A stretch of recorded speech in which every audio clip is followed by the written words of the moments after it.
Normandy, July 1944. A hedgerow east of Saint-Lô.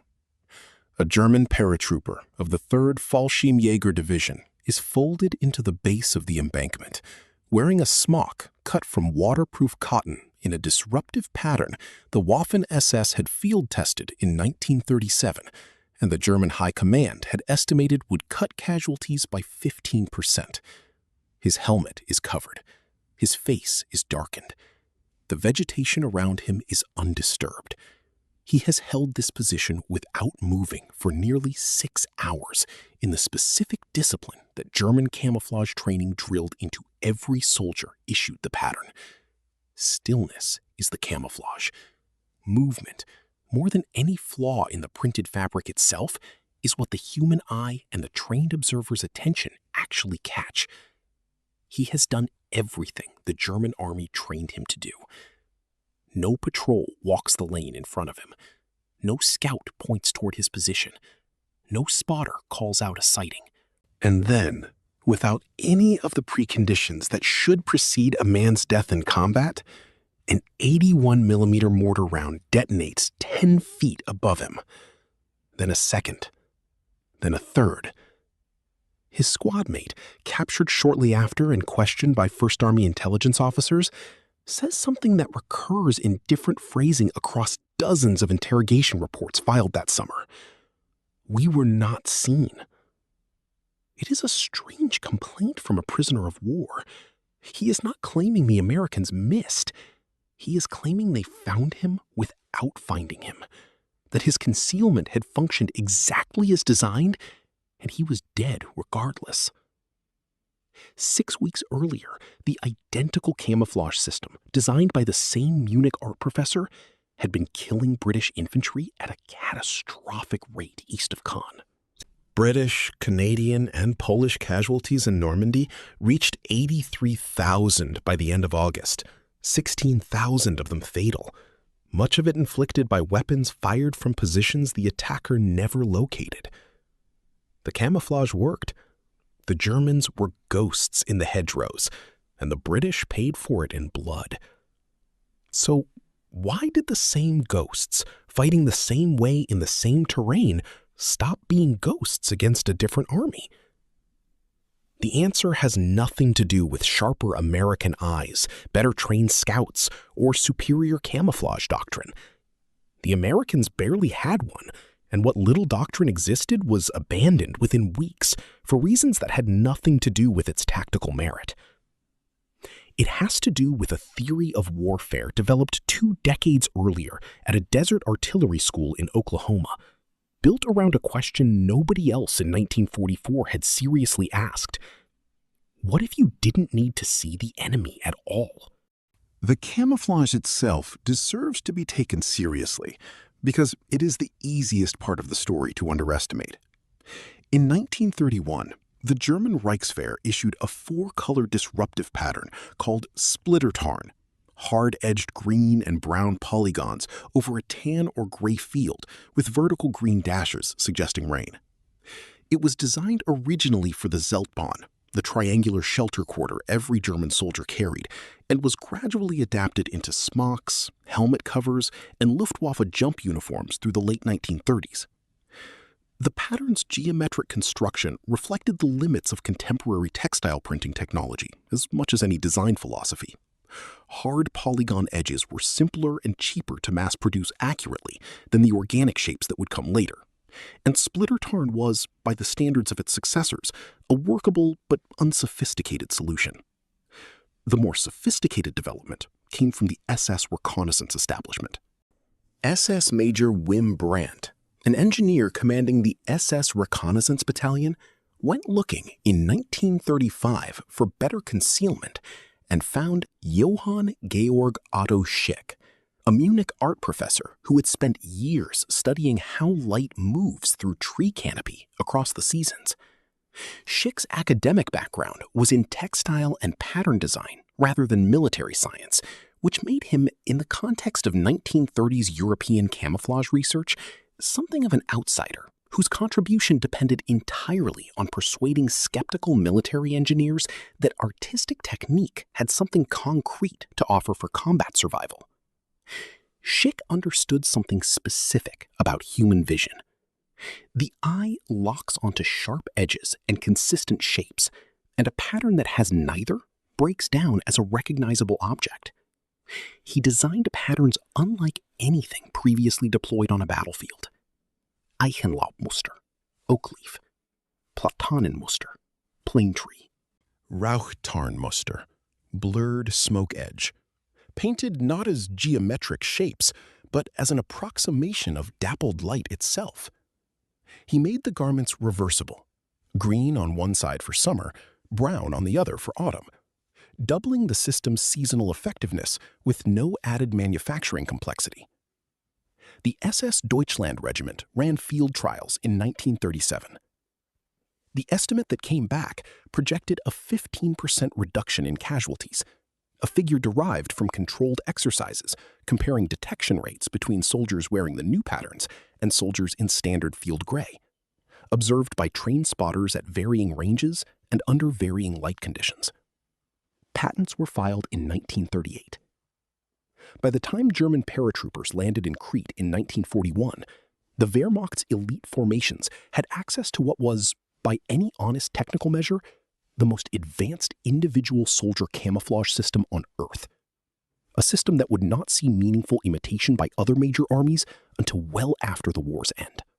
Picture what this looked like in practice in Normandy in June 1944.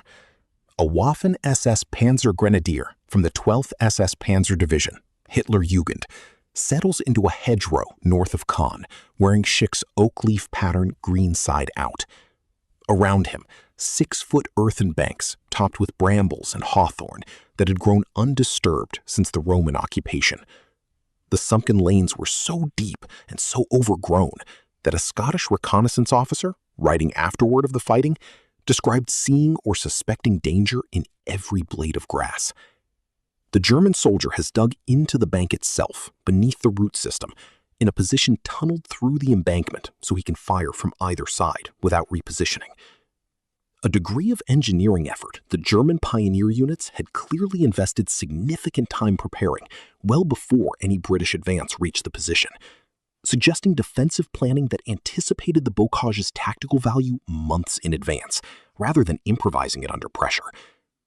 The Imperial War Museum's own account of the fighting describes British infantry advancing against what it calls, without qualification, an almost invisible enemy. The British paid for that invisibility in a currency measured precisely. 24,698 casualties by June 30th, more than 46,000 by July 25th. Mortar fire delivered from German tubes positioned 3,000 to 4,000 yards behind the front line, directed by observers the British infantry never located, accounted for roughly 3/4 of those losses. The system was elegant in its economy. A thin screen of camouflaged forward positions on every hedgerow crest, existing not to win the firefight, but to identify where the British were, feeding coordinates back to mortar and rocket batteries that did the actual killing from a distance no rifleman could reach. No Allied camouflage program of the period came close to matching what Schick's research had produced.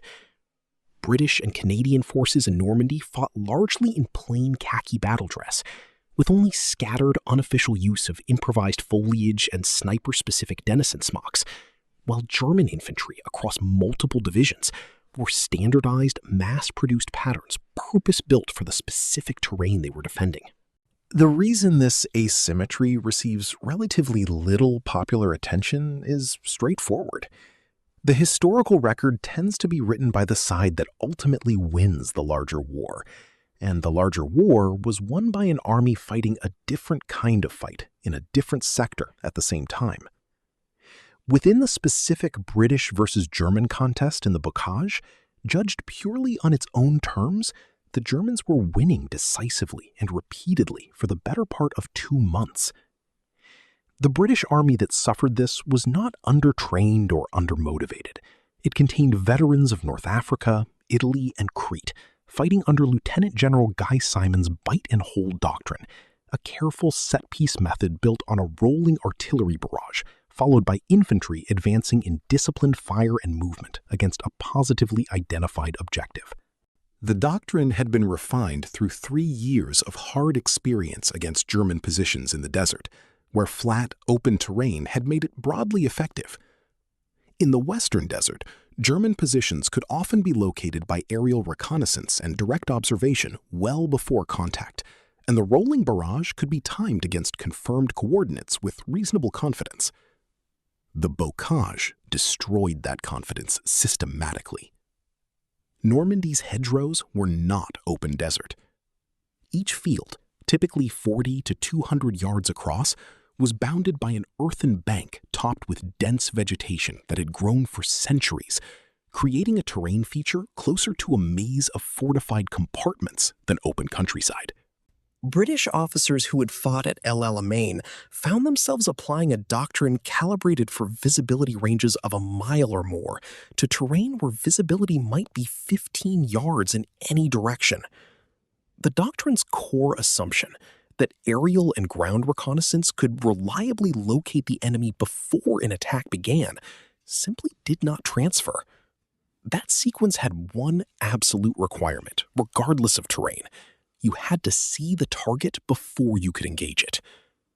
A British rifle section, 8 to 10 men, a single Bren gun, the rest carrying bolt-action Lee Enfields, capable of perhaps 15 aimed rounds per minute in skilled hands, operated on the assumption that an attack meant closing on a position you had confirmed, suppressing what you found there, and killing visible men. The Imperial War Museum's own historians have acknowledged that British formations sometimes exhibited more caution than the tactical situation warranted, and that troops were frequently willing to go to ground and call for artillery support, even against limited opposition. Max Hastings, in his History of the Campaign, put it more bluntly. The Allies, and the British specifically, fought a cautious, methodical war, while the Germans fought fast and aggressively and were extraordinarily good at it.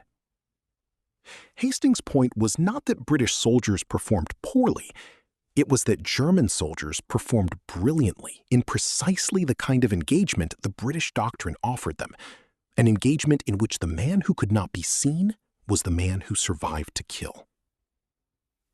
A Scottish veteran of the fighting along the Odon River, quoted in post-war studies of British infantry tactics, recalled the specific texture of this asymmetry. If a soldier appeared, everyone fired at him. Everyone. The phrase reveals how rarely it happened.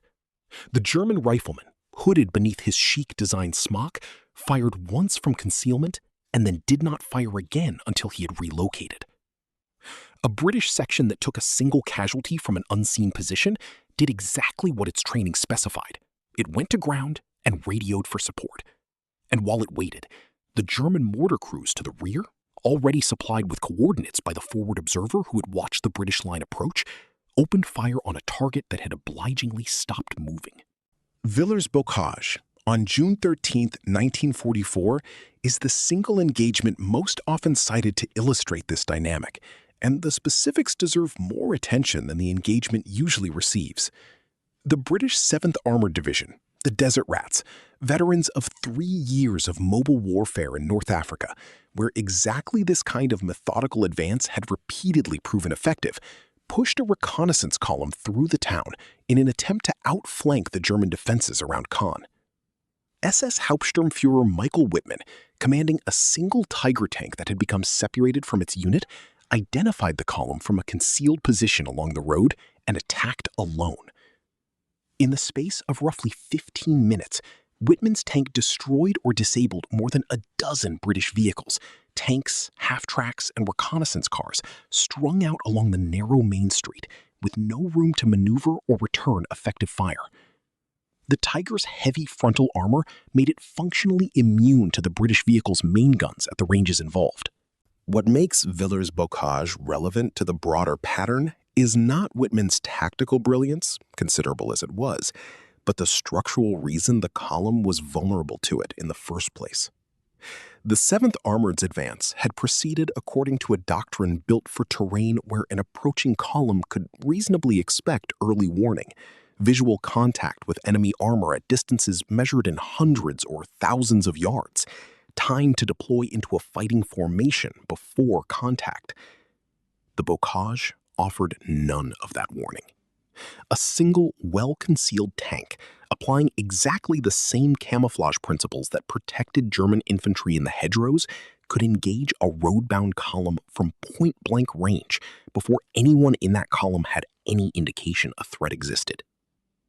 The mechanism that made Schrack's camouflage devastating against infantry was in this instance scaled up to 60 tons of armored vehicle, with results that British armored doctrine had no immediate answer for.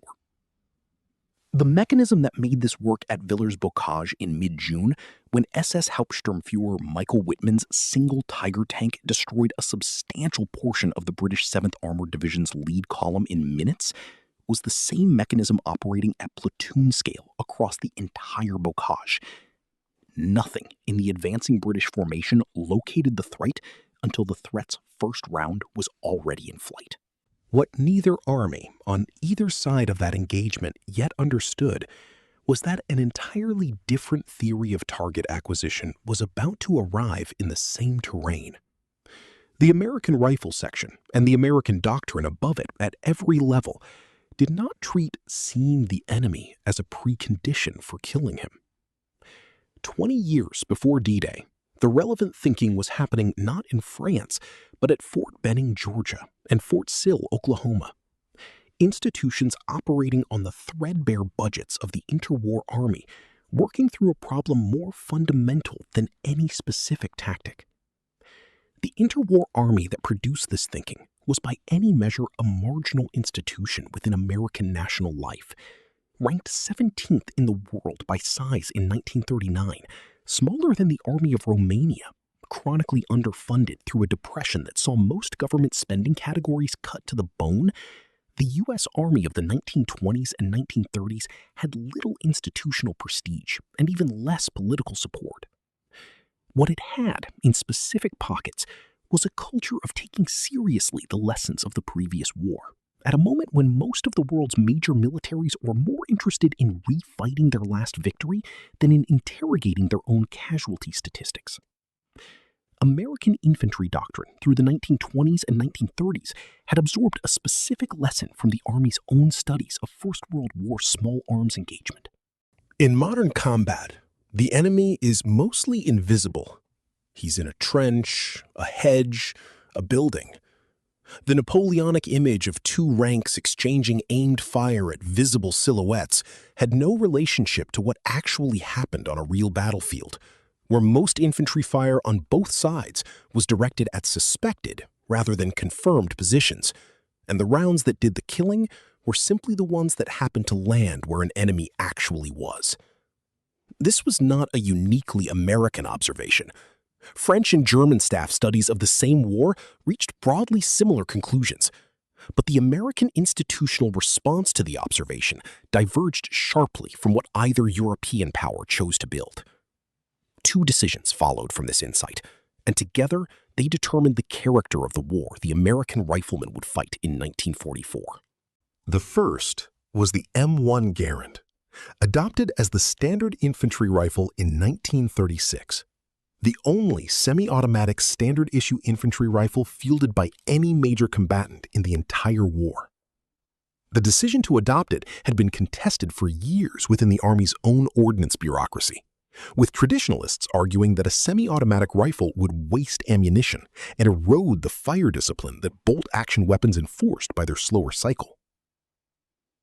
The argument that won was precisely the opposite, that volume of fire against suspected positions was more valuable than disciplined conserved fire against confirmed ones, and that an army prepared to spend ammunition liberally needed a rifle that could deliver it. A trained American rifleman could fire roughly 24 aimed rounds per minute. A trained British rifleman with a Lee Enfield, 15.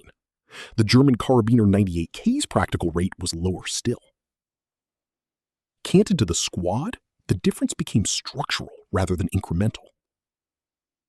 A 12-man American rifle squad with 1 Browning automatic rifle and 11 Garins could put roughly 300 rounds downrange in a minute, against perhaps 150 to 180 from a comparable British section.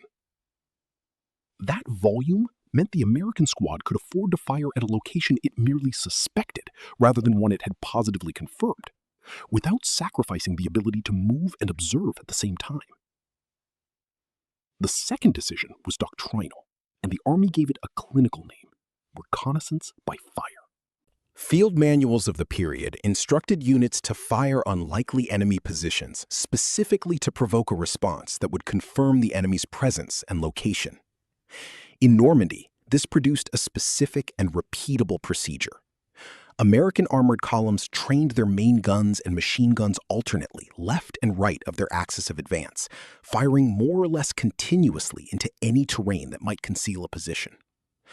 Tank infantry teams approaching a hedgerow combed the foliage with machine gun fire before any infantryman stepped through the gap.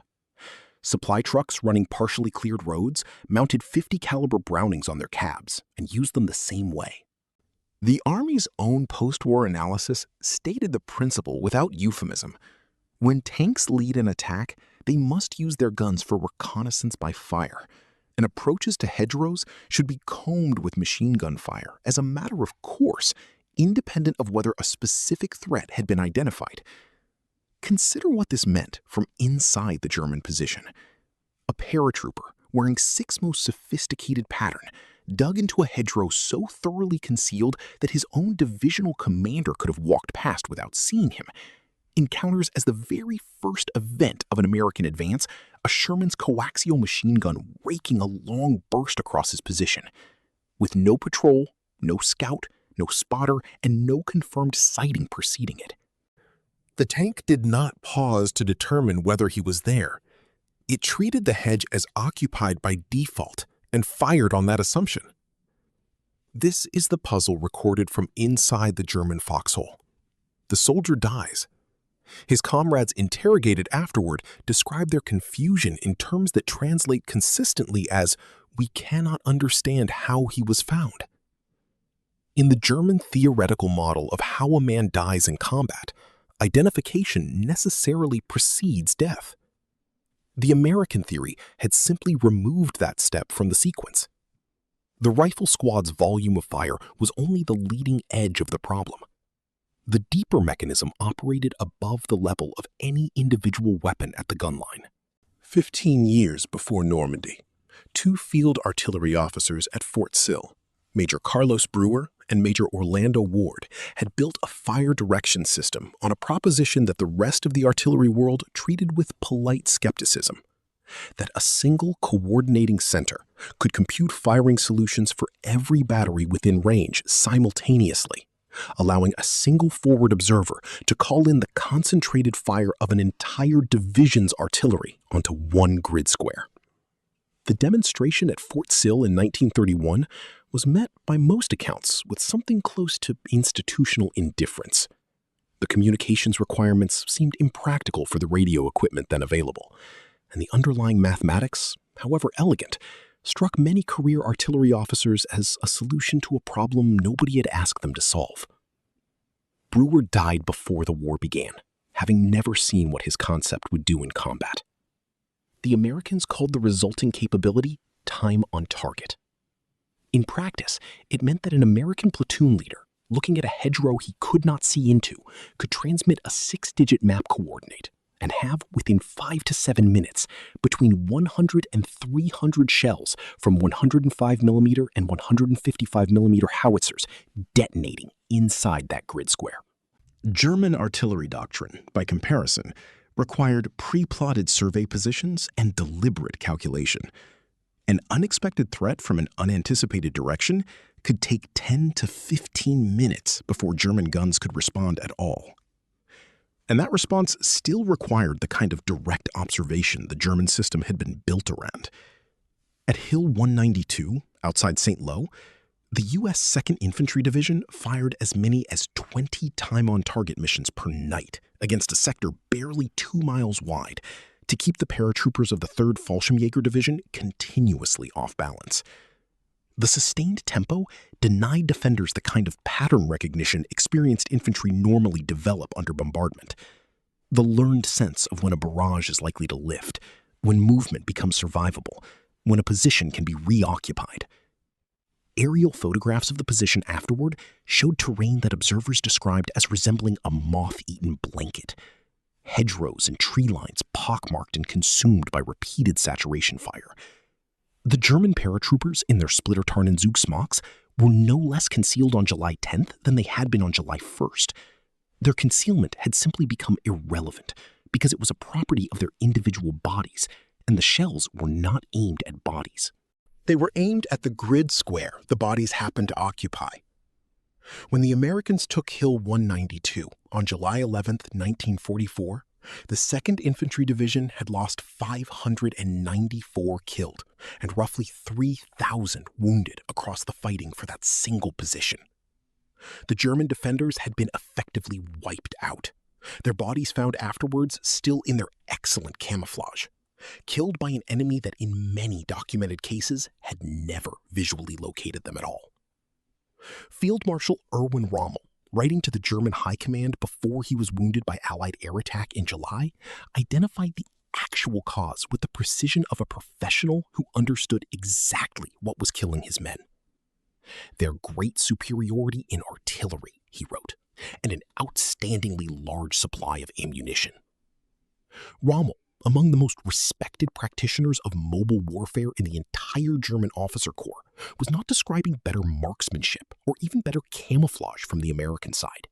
He was describing a system and noting that the German army had no comparable answer to it. If you're finding this account valuable, a like helps it reach more viewers, and subscribing means you won't miss the next deep dive into the parts of this war that rarely make it into the standard histories. In December 1944, after the opening of the German Ardennes offensive, General Eisenhower made a request that had been sitting unresolved on his desk for nearly 2 years. Lift the restriction on ground use of the VT fuse, the proximity-fused artillery shell that had been reserved almost exclusively for anti-aircraft applications, out of fear that an unexploded round might fall into enemy hands and be reverse-engineered.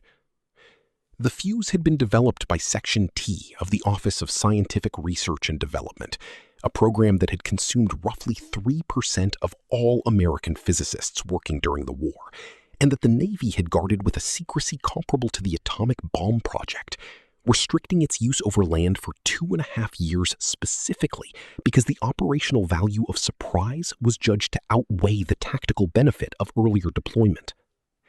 By December 1944, with German ground forces no longer in a position to meaningfully exploit captured technology before the war's end, that calculation changed.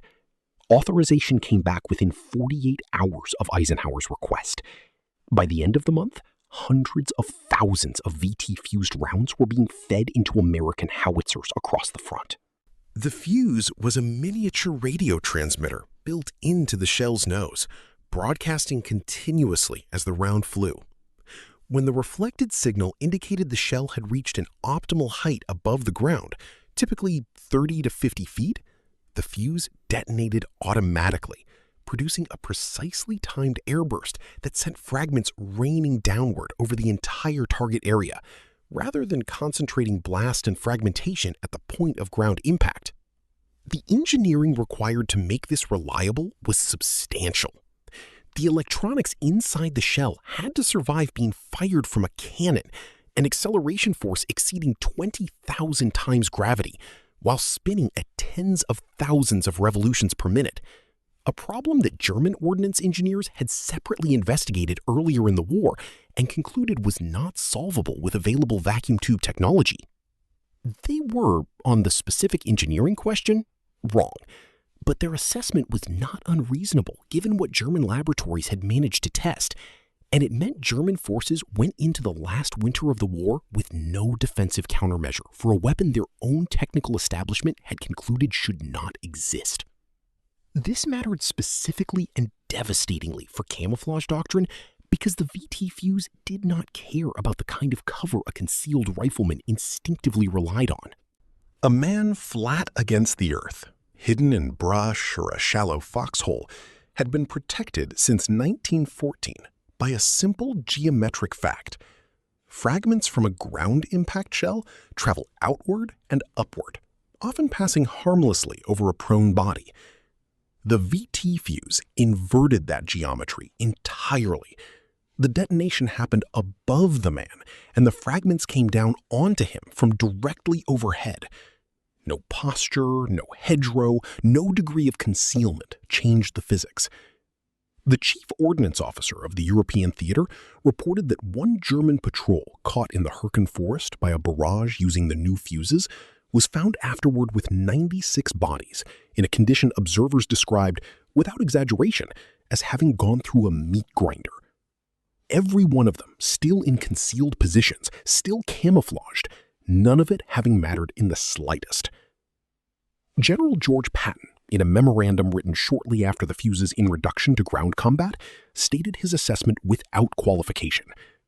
The VT fuse, he wrote, had won the Battle of the Bulge, and once every army possessed the technology, existing infantry tactics built around taking cover from artillery would need to be entirely reinvented. Patton was not a man given to crediting equipment over soldiers as a rule. The specific exception he made for this fuse reflects how completely it had altered the basic calculus of survival under bombardment. Layer this on top of the Garand's rate of fire, reconnaissance by fire, time on target, and forward observers trained down to platoon level, and the German rifleman in his chic design smock, the technical culmination of 15 years of camouflage research, was facing an army whose theory of finding him did not require finding him at all.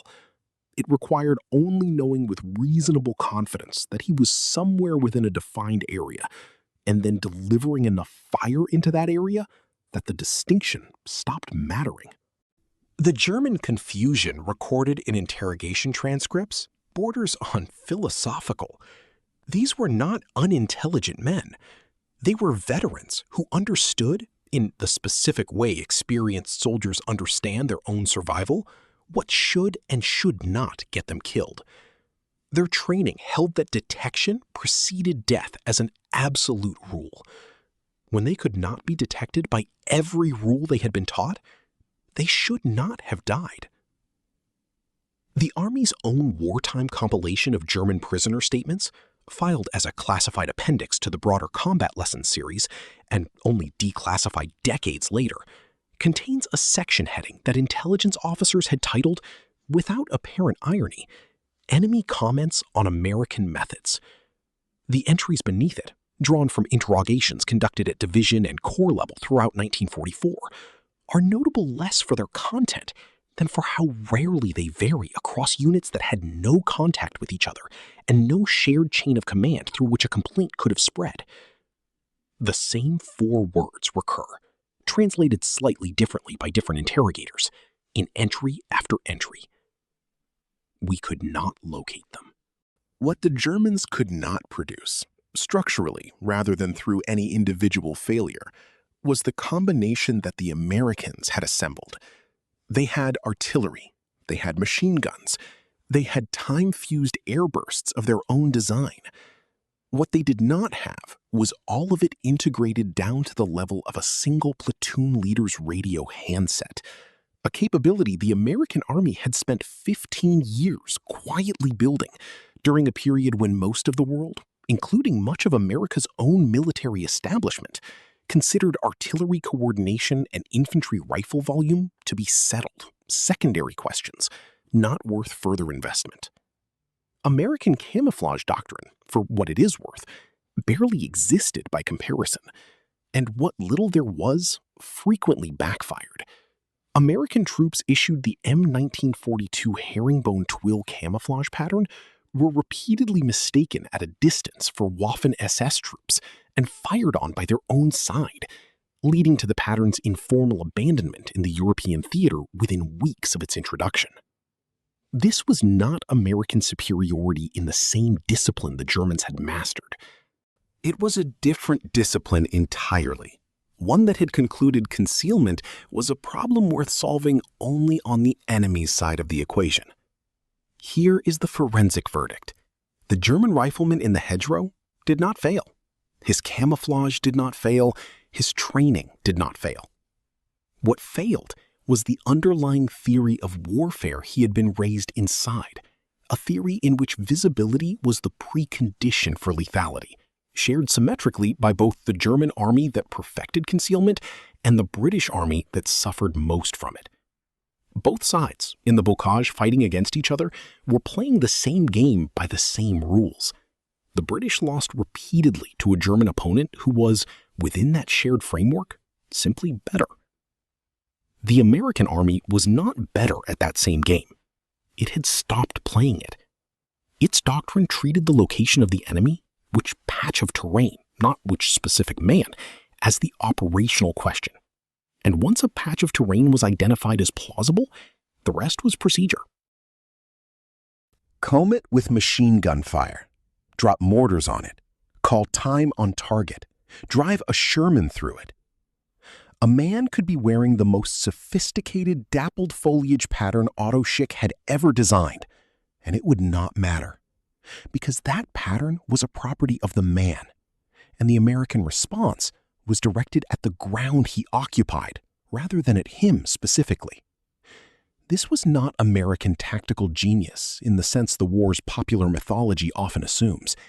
It was the accumulated output of 3 separate, unglamorous institutional investments made over 15 years. The Fort Sill Fire Direction Center, the Garand-equipped rifle squad, and Section T's proximity fuse. 3 programs that arrived in the same Normandy hedgerow within weeks of one another, more by coincidence of timing than by design. None of the 3 institutions building them set out to solve the camouflage problem specifically. Camouflage was never the target. It simply stopped mattering as a side effect. Individually, the Germans had rough equivalents to most of these pieces. The Wehrmacht's artillery doctrine was, by most professional assessments, technically excellent within its own terms. German infantry tactics emphasized initiative and aggression in ways American doctrine sometimes envied. What the Germans never built was the integration, the combination running in practice all the way down to a single forward observer's field radio available to a lieutenant rather than reserved for a corps commander's planning staff. The institutional reasons for that gap are worth stating plainly because they explain something beyond this single campaign. German military culture, for all its tactical sophistication, organized itself around the principle that the individual unit commander's judgment and initiative were the primary instruments of combat effectiveness, a principle called Auftragstaktik, mission-type tactics, that produced extraordinary small unit leadership throughout the war. American doctrine, by contrast, increasingly treated the individual soldier and his immediate commander as nodes in a larger coordinated system, with judgment exercised less at the point of contact and more in the design of the system itself, well before any specific engagement occurred. Both approaches produced excellent soldiers. Only one of them produced an artillery network that could respond to an unconfirmed threat in 5 minutes, regardless of which lieutenant happened to be holding the radio that day. Otto Schick, the Munich art professor whose camouflage research had produced the most advanced individual soldier concealment system of the war, survived the conflict and continued working in textile design afterward. His patterns, in modified forms, would influence camouflage development for decades, including post-war German Bundeswehr designs and elements of camouflage doctrine adopted by other NATO militaries once the war's lessons had been fully absorbed. The irony embedded in that legacy is specific. The patterns that failed to save the men wearing them against American fire discipline in 1944 were judged correctly to remain excellent against the kind of warfare most armies expected to fight after 1945. Warfare in which visual detection by an opposing soldier, rather than saturation bombardment of a suspected grid square, remained the dominant threat. Schick's camouflage was not a failed technology. It was a brilliant solution to a problem the U.S. Army in Normandy had simply declined to pose. The paratrooper in the hedgerow east of St. Lo was the technical inheritor of a camouflage tradition that began with a split-or-tarn pattern of 1931 and the SS field trials of 1937. By any neutral measurement, he was nearly impossible to see. The mortar that killed him did not need to see him.